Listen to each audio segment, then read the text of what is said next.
Kansara DTV news ગુજરાતીમાં આપનું સ્વાગત છે। નજર કરીએ આજના મુખ્ય સમાચારો। ભરૂચની ભોલાવ જીઆઈડીસી વિસ્તારમાં રહેતા 40 વર્ષીય પરેશ મણીલાલ વસાવાના હત્યાકાંડનો ભેદ અંકલેશ્વર રૂરલ પોલીસ અને ભરૂચ ક્રાઇમ બ્રાન્ચે માત્ર થોડા જ દિવસોમાં ઉકેલી નાખ્યો છે। બાઇક પડાવી લેવાના ઈરાદે યુવકે મિત્રની નિર્દયતાથી હત્યા કરી મૃતદેહને નદીમાં ફેંકી દીધો હોવાનું તપાસમાં બહાર આવ્યું છે। ગત 20 જૂનના રોજ અંકલેશ્વરના ડઢાલ પાસે અમરાવતી નદીમાંથી એક અજાણ્યા પુરુષનો વિકૃત હાલતમાં મૃતદેહ મળી આવ્યો હતો।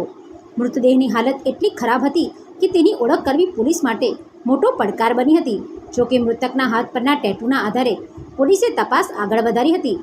તપાસ દરમિયાન મૃતકની ઓળખ પરેશ મણીલાલ વસાવા તરીકે થઈ હતી। પોસ્ટમોર્ટમ રિપોર્ટમાં ગંભીર ઈજાઓના કારણે મોત થયાનું બહાર આવતા અંકલેશ્વર રૂરલ પોલીસ મથકે હત્યાનો ગુનો નોંધવામાં આવ્યો હતો। રૂરલ પોલીસ અને ભરૂચ એલસીબીએ તપાસ શરૂ કરતા તપાસ દરમિયાન પોલીસને જાણવા મળ્યું હતું કે પરેશ વસાવા ગત તારીખ 17 જૂનના રોજ પોતાની મોટરસાઇકલ લઈને ઘરેથી નીકળ્યા હતા, પરંતુ ત્યારબાદ પરત ફર્યા ન હતા। પોલીસે ઘટનાની ગંભીરતાને ધ્યાનમાં રાખી ભરૂચ અને અંકલેશ્વર વિસ્તારમાં 150થી વધુ સીસીટીવી કેમેરા ચકાસ્યા હતા।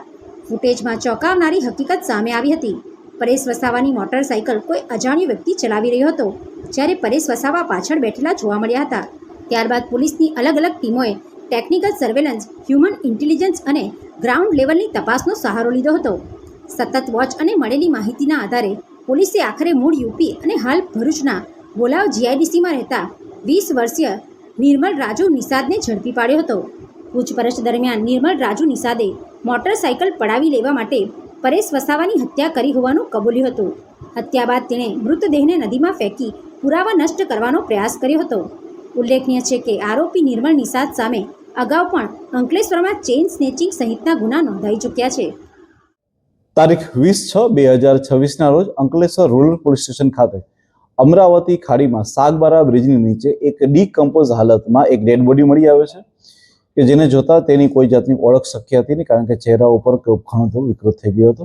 આ હાલતમાં પોલીસ દ્વારા તાત્કાલિક જ સુરત ખાતે ફોરેન્સિક એફએસએલ કરવા માટે ડેડ બોડીને મોકલી દેવામાં આવે છે અને ત્યારબાદ ડેડ બોડીના ફોટા અને બધું લઈ અને વ્યક્તિની ઓળખાણ માટે ખૂબ પ્રયત્ન કરવામાં આવે છે, જેને આધારે અલગ અલગ અનેક સીસીટીવીઓ, ત્યારબાદ અલગ અલગ જગ્યાએ તેના હાથ પરના છુંદડા, એના કપડાનું વર્ણન, આ બધું કરીને અઢળક જગ્યાએ તેના ફોટોગ્રાફર દેખાડવામાં આવે છે। 150થી વધારે સીસીટીવી ચેક કરવામાં આવે છે અને જેને આધારે જે મૃતક છે તેનું નામ પરેશ મણીલાલ વસાવા, ઉંમર વર્ષ 40, જે રહે દૂધપરા ડેરી નજીક ભોલાવ જીઆઈડીસી ખાતેથી હોવાનું મળી આવે છે। મીનવાઇલ સુરત ફોરેન્સિક ખાતેથી ખ્યાલ પડે છે કે જે વ્યક્તિની ડેડ બોડી છે તેનું મૃત્યુ કોઈ તીક્ષ્ણ વસ્તુઓ દ્વારા તેના માથામાં મારવાથી થયું હોવાનું સામે આવતા પોલીસ દ્વારા 27/6ના રોજ તત્કાલ ધોરણે 103(1) BNS પ્રમાણે મર્ડરનો ગુનો દાખલ કરવામાં આવે છે અને આગળની તજવીજ ખૂબ આગળ વધારવામાં આવે છે, જેમાં અમારા અંકલેશ્વર ડિવિઝનના ડીવાયએસપી, એલસીબીની ટીમ અને લોકલ પીએ જે છે એ ખૂબ જ મહેનત ઉઠાવે છે અને ત્યારબાદ જે છે એ બધી જ વસ્તુ ચેક કરતા ખ્યાલ પડે છે કે 17/6/2026ના રોજ આ વ્યક્તિ ભોલાવ જીઆઈડીસી ખાતેથી નીકળી અને ત્યારબાદ જે છે તેમનું લોકેશન મળી આવતું ન હતું। આગળ વધુ તપાસ ધરતા હ્યુમન ઇન્ટેલિજન્સના આધારે અને ટેકનિકલ ઇન્ટેલિજન્સના આધારે ખ્યાલ પડે છે કે એક વ્યક્તિ કે જેનું નામ છે નિર્મલ રાજુ નિષાદ, ઉંમર વર્ષ 20, જે મૂળ રહે છે ઉત્તર પ્રદેશ અને અહીંયા દૂધદા નજીક રહે છે અને આ વ્યક્તિના ટચમાં છેલ્લે 1 વર્ષથી હતો, તેની સાથે છેલ્લે જોવામાં આવ્યો હતો અને ત્યારબાદ ઇન્ટ્રોગેશનના આધારે અને અલગ અલગ બીજી ટેકનિકના આધારે પોલીસને સફળતામાં હાથ ધરે છે કે જેમાં વ્યક્તિ દ્વારા માત્ર તેનું મોટરસાઇકલ પડાવી લેવાના હેતુ પાર ના આવતા તેણે વ્યક્તિનું પથ્થરથી મૃત્યુ નિપજાવ્યું હતું અને ત્યારબાદ જે ત્યાંથી એ ડેડ બોડીને ડમ્પ કરી અને ફરાર થઈ ગયા હતા। આ વ્યક્તિ જે નિર્મલ રાજુ નિષાદ છે તેની ઉપર આ અગાઉ પણ 2025ની સાલમાં ચેઇન સ્નેચિંગના એટલે કે 304(2) મુજબના 2 ગુના પણ દાખલ થયેલા છે। હાલમાં પોલીસ દ્વારા આરોપીને અટક કરી અને આગળની મજબૂત કાર્યવાહી માટે કામ ચાલુ છે। Pintu Modi, DTV news, Ankleshwar.